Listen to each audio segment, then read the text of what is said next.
क्षेत्रों में जो लगातार गुलदार घूम रहे हैं, अगर बात करें तो सड़कें बदहाल हैं, शहर में जो चोरी चपाटी हो रही है। पूर्व कोटद्वार विधायक पूर्व उत्तराखंड में मंत्री सुरेंद्र सिंह नेगी ने कस ली है कमर। सीएम साहब कह रहे हैं कि 15 अक्टूबर तक जो है सड़कों को गड्ढा मुक्त कर दिया। अभी आज तमाम मुद्दों में सरकार को घेरा, क्या कर रहे हैं 2027 में चुनाव लड़ने की तैयारी। बात करें तो सड़कें बदहाल हैं। क्या इस बार कोटद्वार विधानसभा में कुछ घमासान होने वाला है। उनसे एक अनुरोध कि आप गड्ढा मुक्त क्यों कहते हैं, अब नई सड़क बनाने की क्यों बात नहीं करते। क्या नेगी को हाईकमान से मिल चुकी है चुनाव लड़ने की हरी झंडी। शहर में जो चोरी चपाटी हो रही है, उनकी सक्रियता अब उनके राजनीतिक दुश्मनों की दिल की धड़कन बढ़ा सकती है। आजकल तो ये देखा जा रहा है कि 16 करोड़ों रुपए की जो है सड़कें बननी है और वो 16 दिन नहीं चली है, 16 दिन में। और नालियां जो है वो चाक चौबंद क्षेत्र की बात करो, अतिक्रमण जो चरम पर है। वो जो है अभी से दस्तक दे रहे हैं घरों में।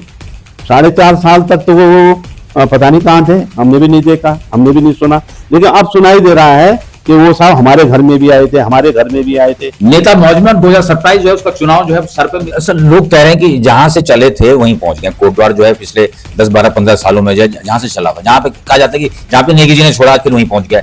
गुलदार घूम रहे, सड़कें बदहाल हैं, नालियां चाक चौबंद। भविष्य क्या होने वाला है उत्तराखंड का या पूरे देश का, ये बहुत बड़ी चिंता का विषय है। देश और दुनिया की खबरों के साथ कोटद्वार की खबर भी पाएं, बस आप देखते रहें सुदर्शन चक्र लाइव, खबर जो हम बनाए। सुदर्शन चक्र लाइव, सुदर्शन चक्र लाइव, सुदर्शन चक्र लाइव। दोस्तों देखिए, बहुत बहुत स्वागत है सुदर्शन चक्र लाइव पर। जब कोटद्वार की बात चलती है तो निश्चित तौर पर जो विकास के तमाम कार्य हैं वो किस तरीके से हो रहे हैं, ये बहुत बड़ा सवाल बनता है। और सुदर्शन चक्र लाइव जो है वो बात करता है उस विकास कार्य की जो हो भी रहे हैं और नहीं भी हो रहे हैं। बड़ा संदेहात्मक है। देखिए, अगर मैं बात करूं तो मेरे सामने कुछ ऐसे सवाल हैं जो कहीं ना कहीं सवाल निशान खड़ा करते हैं कोटद्वार के उस विकास कार्यों में। क्षेत्रों में जो लगातार गुलदार घूम रहे हैं, अगर बात करें तो सड़कें बदहाल हैं, शहर में जो चोरी चपाटी हो रही है और नालियां जो है वो चाक चौबंद। अगर निगम क्षेत्र की बात करूं, अतिक्रमण जो है वो चरम पर है। नेता मौज में, और 2027 जो है उसका चुनाव जो है सर पे। मेरे संग पूर्व के जो मंत्री रहे, कई बार के विधायक रहे हैं, विकास पुरुष जो हैं उनको कहा जाता है श्रीमान सुरेंद्र सिंह नेगी। सर पहले तो बहुत बहुत स्वागत है सुदर्शन चक्र लाइव पे। बहुत बहुत धन्यवाद सुदर्शन भाई जी। देखिए सर, मैंने जिस तरह से सवालों की एक झड़ी अभी लगाई है, क्षेत्रों में गुलदार घूम रहे हैं, आप देख रहे हैं, आप गए भी उन घायलों से मिलने के लिए। सड़कें बदहाल हैं, चोरी चपाटी हो रही है, अतिक्रमण चरम पर है, नालियां चाक चौबंद है और नेता जो है मौज पर। कैसे होगा अब 2027 का जो चुनाव जो है वो हम नजदीक हैं, टकटकी लोग लगा के देख रहे हैं, कैसे हो? देखिए, आपने कहा जंगली जानवरों का आतंक बचा हुआ है चारों तरफ। आप अगर देखते हैं तो बाघ ने इस कदर जो है लोगों को झकझोर दिया कि उनके रातों की नींद भी हराम हो गई। घर से बाहर निकलना मुश्किल हो गया। और आप ये कहें कि कोटे ढांग से लेकर ग्रासनगंज, शिवपुर, जौनपुर, ध्रुवपुर, ये वाला वो क्षेत्र है जो बिल्कुल जंगलों से आच्छादित होते हुए बिल्कुल उसके समीप है। और क्योंकि इस समय झाड़ियों का कटान भी नहीं किया गया, जिसकी वजह से बाघ को एक रैन बसेरा और मिल गया, तो जिसकी वजह से लोग आतंकित हैं, भयभीत भी हैं और लोगों को उसने जो है घायल भी किया है। मैंने नगर आयुक्त से कहा कि कम से कम झाड़ी तो कटवा दीजिए, कम से कम जो है अगर शिक्षा विभाग नहीं जाग रहा है तो आप ही कुछ काम करके दीजिए। तो उन्होंने सहमति दी है और कहा कि मैं इसको जल्दी से जल्दी कटवाऊंगा। असल लोग कह रहे हैं कि जहां से चले थे वहीं पहुंच गए। कोटद्वार जो है पिछले 10, 12, 15 सालों में जो है जहां से चला हुआ, जहां पे कहा जाता है कि जहां पे नेगी जी ने छोड़ा फिर वहीं पहुंच गया। गुलदार घूम रहे हैं, सड़कें बदहाल हैं, नालियां चाक चौबंद हैं। क्या कहेंगे, लोगों को किस तरह से लेते हैं उनकी भावनाओं को? मैं अगर स्कूल से ही प्रारंभ करूं आपकी बात को तो ज़्यादा बेहतर होगा, क्योंकि स्कूल, कॉलेजेस हमारी वो संस्थाएं हैं जो छात्र छात्राओं को जीवन प्रदान करती हैं, जो एक बेहतर इंसान जो है राष्ट्र की धरोहर के रूप में जिसको विकसित किया जाता है। उनकी हालत अगर ये है तो वास्तव में जो भविष्य क्या होने वाला है उत्तराखंड का या पूरे देश का, ये बहुत बड़ी चिंता का विषय है। ये मैं कहना चाहता हूँ। जहाँ तक रोडों की हालत है आपके सामने है, हमने भी 2-3 जगह गए थे तो वहाँ पर पानी ज़्यादा था, गड्ढे नजर आ रहे थे, सड़क का आता पता नहीं था। सीएम साहब कह रहे हैं कि 15 अक्टूबर तक जो है सड़कों को गड्ढा मुक्त कर दिया है। अभी आज का ही जो स्टेटमेंट मुझे अच्छी तरह याद है कि लगभग इसी दौरान उन्होंने पिछले साल भी बात कही थी, जो मुझे मालूम है। और मेरी मेमोरी अभी तक बिल्कुल ठीक ठाक है। तो उन्होंने पिछले साल भी किया था, लेकिन उन्होंने फिर उसको बढ़ाया था। अभी बारिशें हो रही हैं, आपके पास मटेरियल कुछ नहीं है, आप उसको जो है आखिर मेरा मुख्यमंत्री जी से ही एक विनम्र अनुरोध है, क्योंकि मुख्यमंत्री जी तो हमारे भी हैं, पूरे प्रदेश के हैं, और उनसे एक अनुरोध है कि आप गड्ढा मुक्त क्यों कहते हैं, अब नई सड़क बनाने की क्यों बात नहीं करते। जब तक हमारी सरकारें थी हमने गड्ढा मुक्त की बात नहीं की। हमने जहां पर पूरी सड़क खराब हो रखी है, गड्ढे हो रखे हैं, वो पूरा का पूरा जो है 5 साल के अंदर उसको बदलना पड़ता है, ब्लैक कोटिंग की जाती है। तो उस पर क्यों नहीं आपका ध्यान आकर्षित हो रहा है, क्यों आप सिर्फ गड्ढा मुक्त सड़क की बात कर रहे हो।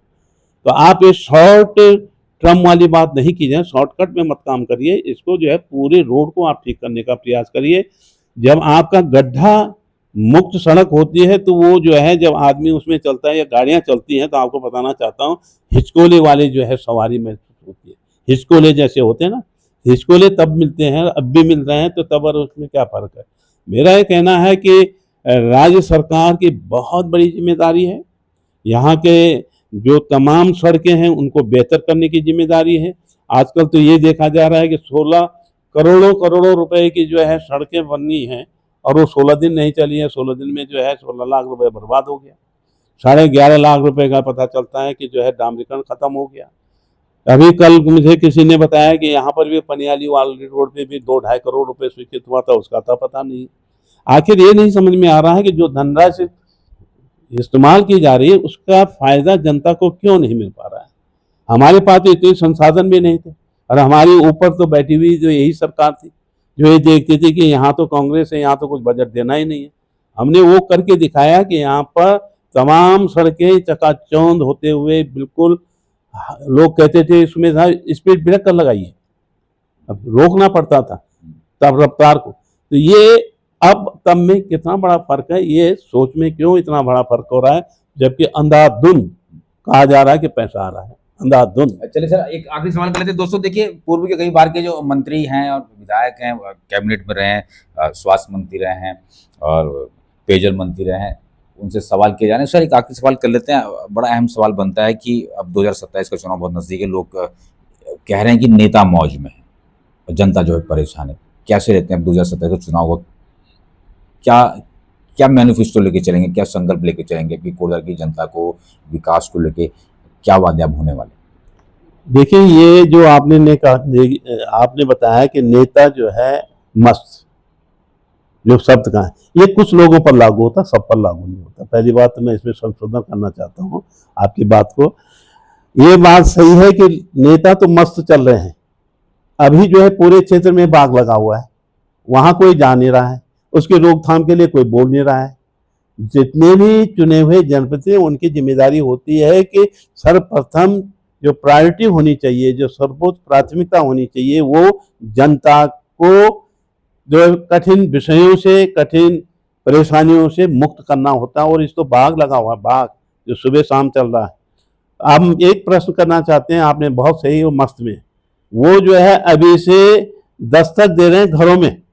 4.5 साल तक तो वो पता नहीं कहाँ थे, हमने भी नहीं देखा, हमने भी नहीं सुना, लेकिन अब सुनाई दे रहा है कि वो साहब हमारे घर में भी आए थे, हमारे घर में भी आए थे। तो लोग पूछ रहे हैं उनको 4.5 साल तक कहाँ थे आप।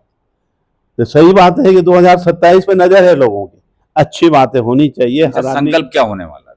अच्छी बातें होना चाहिए, लेकिन क्या उनकी जिम्मेदारी बाघ को रोकने की नहीं है? क्या बाघ प्रभावित क्षेत्र का दौरा नहीं करना चाहिए? जहां एलिफेंट ने, हाथी ने तमाम चीजें अव्यवस्थित कर दी, उसके लिए जो हाथी दीवार का निर्माण नहीं करना चाहिए था? आखिर सिर्फ वोटों पर नजर क्यों है?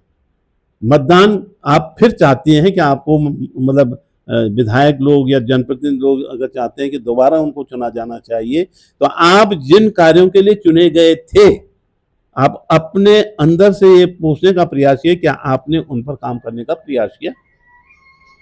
और पूरा जो है कार्यकाल गुजरने वाला है, अब जो है क्योंकि चुनावी समय नजदीक है, तब जो है आप लोगों के घर घर जा रहे हैं, लोगों तक पहुंचने का प्रयास कर रहे हैं, एक किस्म से साक्षात्कार कर रहे हैं और कह रहे हैं कि हमसे उपयोगी व्यक्ति कोई नहीं हो सकता। तो चलिए, ये भी ठीक है, आपने ड्रेनेज की भी बात कही और हमने यही बात कही, हम लगातार इसके लिए चिंता कर रहे हैं कि पिछले बार जब हमारी श्रीमती हेमलता नेगी जी जो है वो थी, तो हमने सबसे पहले जो है तमाम जो यहाँ पर नाले थे उनको साफ किया। उनके जो पानी की निकासी है उनको बिल्कुल दुरुस्त किया, और जो क्षेत्र जहाँ पर वाटर लॉगिंग क्षेत्र था, जहाँ पे पानी जमा हो रहा था, उनके ड्रेनेज के लिए हमने सिंचाई विभाग का सहयोग लिया था और पंपिंग करवाई थी। तो आखिर अब क्यों नहीं हो रहा है? जो कि प्रमुख कार्य नगर निगम का एक में, उन 3 प्रमुख कार्यों में एक कार्य ये भी महत्वपूर्ण है कि ड्रेनेज सिस्टम को मजबूत करना नगर निगम का कर्तव्य बनता है, उसका धर्म बनता है, और उसको पूरा करना उनका कार्य बनता है। तो आखिर ये सब बातें अस्त व्यस्त सा क्यों हमको लग रहा है? ये सवाल हैं, क्यों जनता को जो है भगवान भरोसे छोड़ा जा रहा है? आज जो है बाग लगा, उनके बारे में कोई जो है अप्रोच नहीं हो रही है। मुझे जो है सुबोध उनियाल जी वन मंत्री से बात करनी पड़ी, डीएफओ अतुल सिंह को जो है मौके पर भिजवाना पड़ा। मेरी बात तो ताकत नहीं है इतनी ज़्यादा। आज ताकत का मतलब वो ताकत नहीं कि शरीर ताकत, जो ताकत होनी चाहिए विधायक के पास, वो जो विधायक के होते हैं वो हमारे पास नहीं, लेकिन बावजूद उसके हम लोग लंगड़ाते हुए आगे बढ़ रहे हैं, कोशिश कर रहे हैं। वो क्यों नहीं कर रहे हैं, ये सवाल ये। चलिए सर, बहुत बहुत धन्यवाद। मेरे संग जुड़े हुए थे और पूर्व के कई बार के मंत्री, कई बार के विधायक श्रीमान सुरेंद्र सिंह नेगी, और लगातार कह रहे हैं कि सीएम को एडवाइस दी गई है कि गड्ढा मुक्त ना बनाए सड़कें, नई सड़कें बनाएं। बस आप बने रहें सुदर्शन चक्र लाइव के साथ। बहुत बहुत धन्यवाद।